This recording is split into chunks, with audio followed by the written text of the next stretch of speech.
안녕하십니까, 김상규입니다.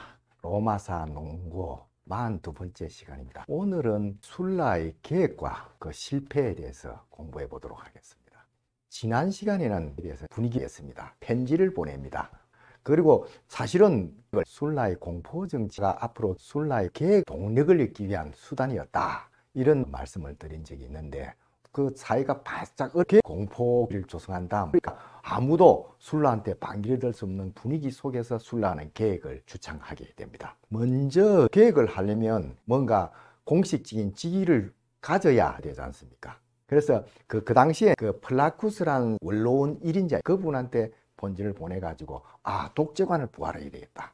왜냐? 지난 그 10년간 우리가 전쟁을 해가지고 로마가 완전히 파괴가 되지 않느냐. 지금 이 상태로는 로마가 그 회복을 할 수 없다. 또 정치가 엉망이 된 데는 뿌리가 깊다. 그 원인은 광장 정치, 선동 정치에 있다. 그라쿠스부터 백민들을 선동해가지고 원로원을 흔드는 바람에 우리 정치가 이렇게 어려워졌다. 그 뒤에도 사투르니투스라든지 그 리비우스 드루수스라든지, 그리고 내한테 죽은 술피큐스도 있었지 않느냐. 결국 그런 사람들이 혼란스럽게 한 때문에 결국 이런 불행이 왔다. 그리고 그 사람들이 그 이탈리아 동맹국 사람들까지도 선동을 했다. 결국 그 사람들이 불만이 커져서 우리가 동맹세 전쟁과 내전을 이렇게 심각하게 치르게 되었다.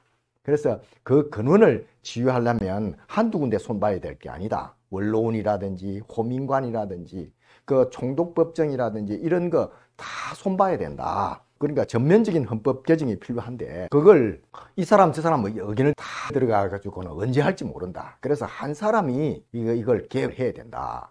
그러기 위해서는 지금은 우리가 쓰지 않는 그 120년 전에 했던 그 독재관을 부활시켜야 된다. 그 독재관은 여기 파비우스 막시무스가 그 당시 120년 전에 그 독재관을 하고 난 뒤에는 사용하지 않은 관직이었어요. 그 당시에는 한니발 전쟁 때문에 독재관을 뒀는데, 지금도 그에 못지않은 위기가 왔으니까 독재관을 부활해야 된다 이야기를 합니다. 독재관은 생사 여탈권, 전쟁 선언, 이런 포괄적인 권력을 가지는 그런 직입니다. 그러면서 그 술라는 보통 독재관은 6개월 있는데 이 막중한 일을 6개월 만에 도저히 못한다. 그러니까 임기를 두지 말고 독재관을 해야 되고, 그리고 그 독재관직은 지금 내가 생각하기에 내밖에 할 사람이 없다. 내가 그 직에 가장 적합하다. 이런 주장을 합니다.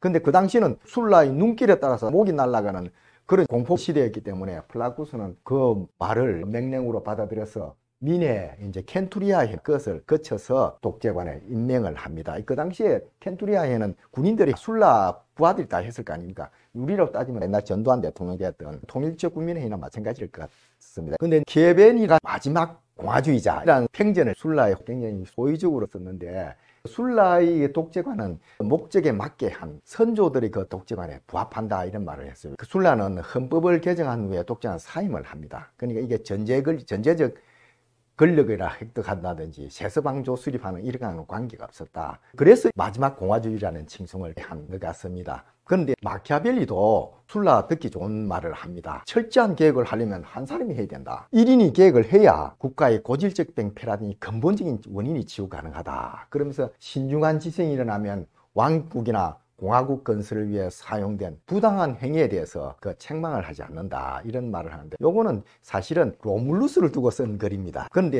술라를 대상으로 쓴 글 같이 보이기는 합니다. 그리고 마키아벨리는 계획자는 그가 장악한 권한을 유산으로 남겨서는 안 된다.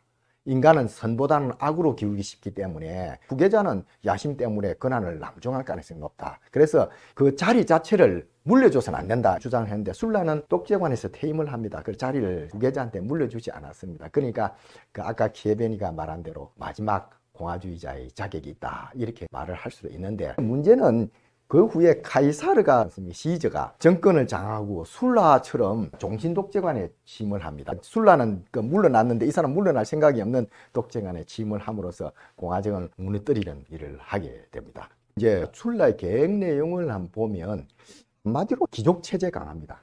아까 말하다시피 선동 정치가 문제가 있다고 그랬지 않습니까? 그래서 온민간의 권한을 약화시키는 데 중점을 둡니다. 민회를 통해 그 선동을 통해서 원론을 무력화시킨 거, 이 막아야 되겠다는 생각을 했어요.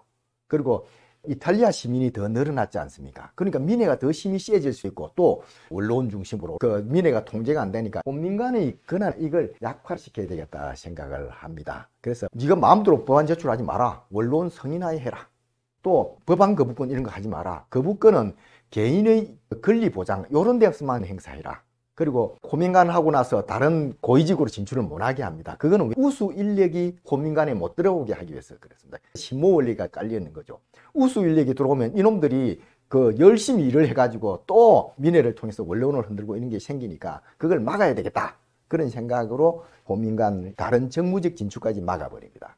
또 하나는 싼 곡물 공급을 이제 중지를 합니다. 이게 예산이 부족했을 수도 있고 파퓰리즘을 안 하겠다 이렇게도 볼 수 있지만 오히려 이탈리아인이 로마로 이주하는 걸 막기 위해서 한 것 같습니다. 왜냐하면 싼 곡물 주면 니도 나도 다 로마로 몰려올 거 아닙니까? 이탈리아인이 더 많이 몰려오면 미래가 더욱더 이탈리아인들에 의해서 좌지우지될 가능성이 있지 않습니까? 그걸 막기 위한 목적으로 이 싼 곡물 공급을 중지했다고 주장하는 학자들이 있습니다. 그리고 원로원을 강화하는데 그 숫자를 300명에서 600명입니다. 300명을 기사계급에 충원합니다. 항상 백민을 선동하는 것은 백민 중에서 잘 사는 기사계급이 그 앞장을 섰어요. 그러니까 기사계급 중에서 노란자이를 빼내가서 원로원을 가져오면 이놈들이 힘을 약화된다. 이런 생각에서 그 기사계급에서 그 원로원을 충원합니다. 그리고 정무관 숫자도 늘립니다. 법무관 숫자도 이제 6명에서 8명. 그거는 그 법무관 8명하고 집정관 2명, 10명 하면 10개의 속주가 다음에 총독으로 나갈 수 있도록 배려를 해준 거예요.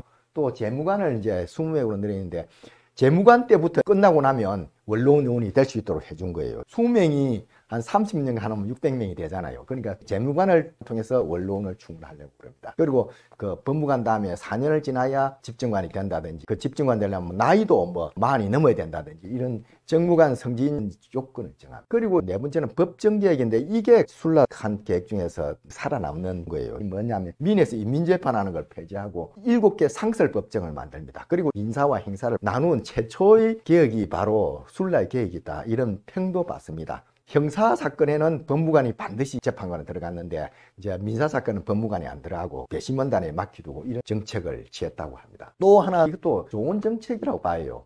속주 세금을 이때까지는 입찰을 해가지고 그 징수청부업자한테 맡겼지 않습니까? 이게 이제 가렴주구로 되는 거야. 뭐 징수청부업자가 그 금액을 많이 써내갖고 입찰을 받아가지고 그 소아시아 이런 데 가서 2배로 징수해가지고 반은 자기하고 반만 넘겨주고 그러다 보니까 속주에서 로마에 대한 인식이 나빠지는 거예요. 그래서 통치하기 너무 힘들어지니까 그 고정금액을 정해두고 속주민들이 직접 로마에 납부하도록 하는 제도로 고칩니다.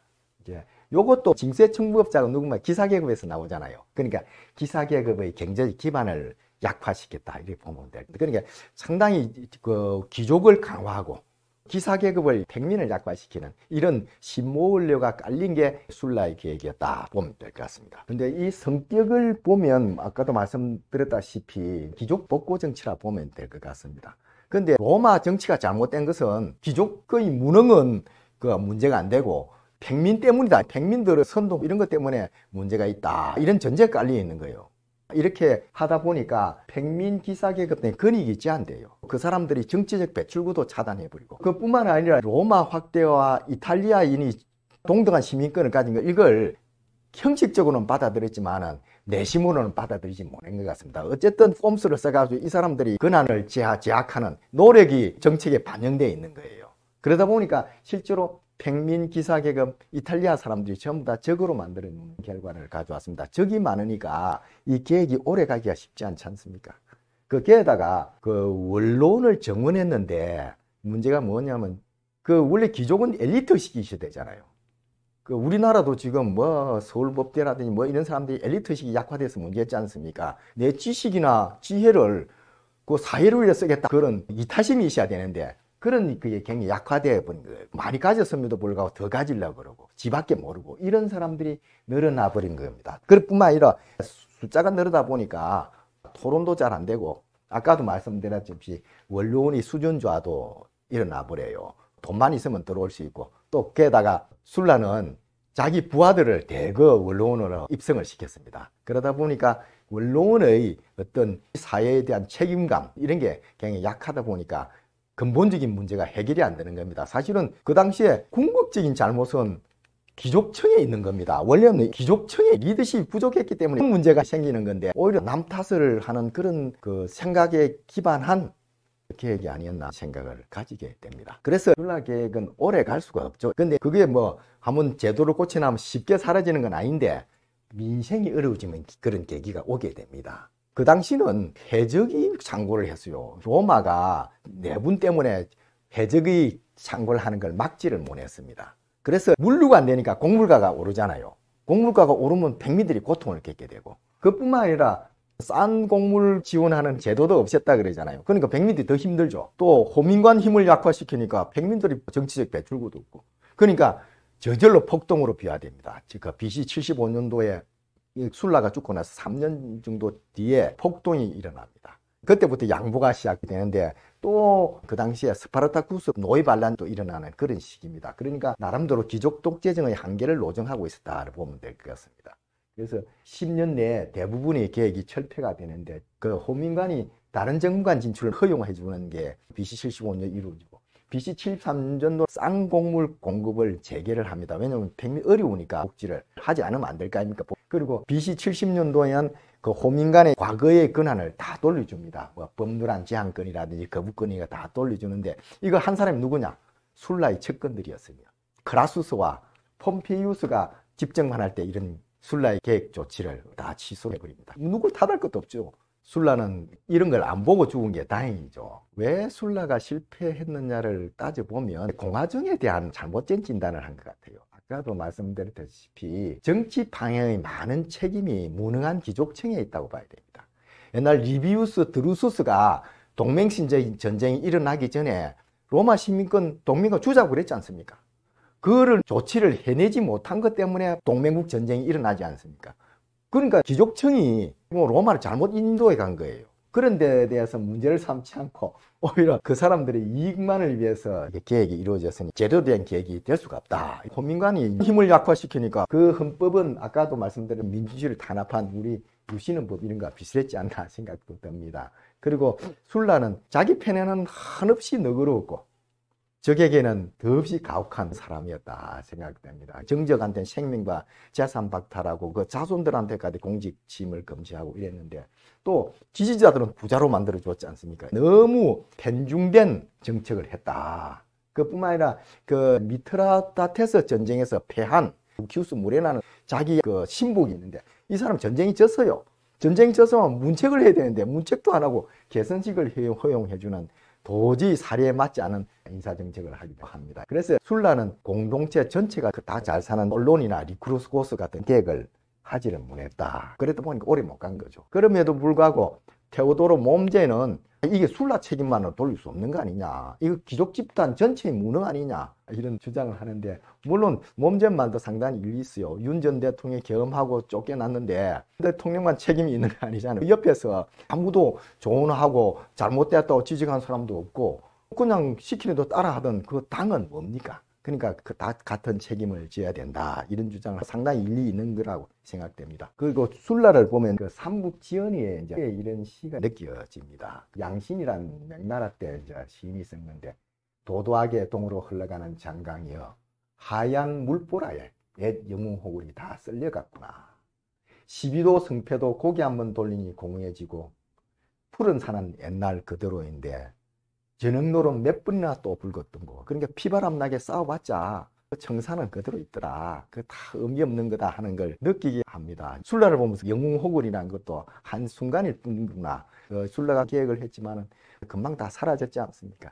이런 시가 느끼게 해주는 게 술라의 일생이구나 하는 생각도 가지게 됩니다. 근데 술라는 퇴임 후에 그 연예인 예술가 술친구들하고 아주 재미있게 살다 갔어요. 그리고 또 한 가지는 해고를 작성했어. 이 사람이 자신의 행동 그리고 업적 그 발언 이런 데 대해서 충실히 변명을 하는 그런 해고를 썼는데 이런 말을까지 있습니다. 자기는 용감함, 성실함, 애국심이라는 죄밖에 없는 그런 사람이다, 이렇게 기술했는데 좀 과장인 것 같긴 한데, 어쨌든 그 뭐 역사 사료가 없다 보니까 현재까지 대부분 역사학자들이 술라의 기록에 의존할 수밖에 없었어요. 그래서 술라는 과거까지 왜곡하는 행운을 가졌다, 이런 평을 내리기도 합니다. 해무 1년 만에 죽었는데 적한테는 극렬했고 친구한테는 그렇게 다정한 사람이었다 평을 받는 사람입니다.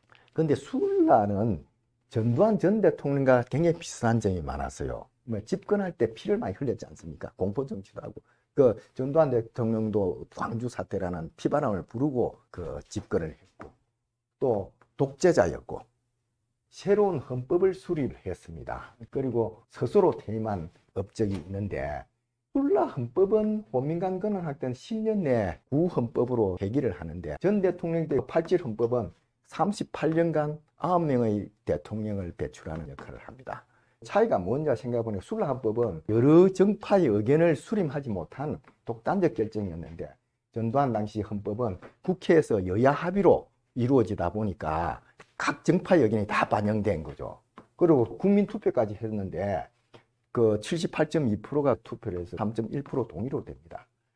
여기를 두고 뭐 밀려서 한 거니까 무슨 전두환 대통령 업적이냐 이야기를 하는데, 양보한 것도 업적이라고 그렇게 생각이 됩니다. 그리고 여기서 헌법 개정 논쟁을 좀 보면, 우리가 1948년 이후 87 헌법이 있기 전까지 39년간 9번의 헌법이 있었습니다. 또 6개 공화국이 맹멸됐고, 뭐 발췌개헌, 4.4 5.1개헌, 뭐 4.19, 5.16 정변이 있을 때마다 헌법 개정을 했어요. 그래도 87 헌법은 군부 독재를 종식하고 민주주의를 정착한 헌법이 아닌가 그런 생각이 듭니다. 아까도 말씀드렸더니 38년간 거의 40년간 존속해왔고 9명의 대통령, 4분의 평화적 정권 교체를 했는데 대통령 탄핵 소추를 3명이나 했어요. 그리고 2명을 건자해서 물러나게 했습니다.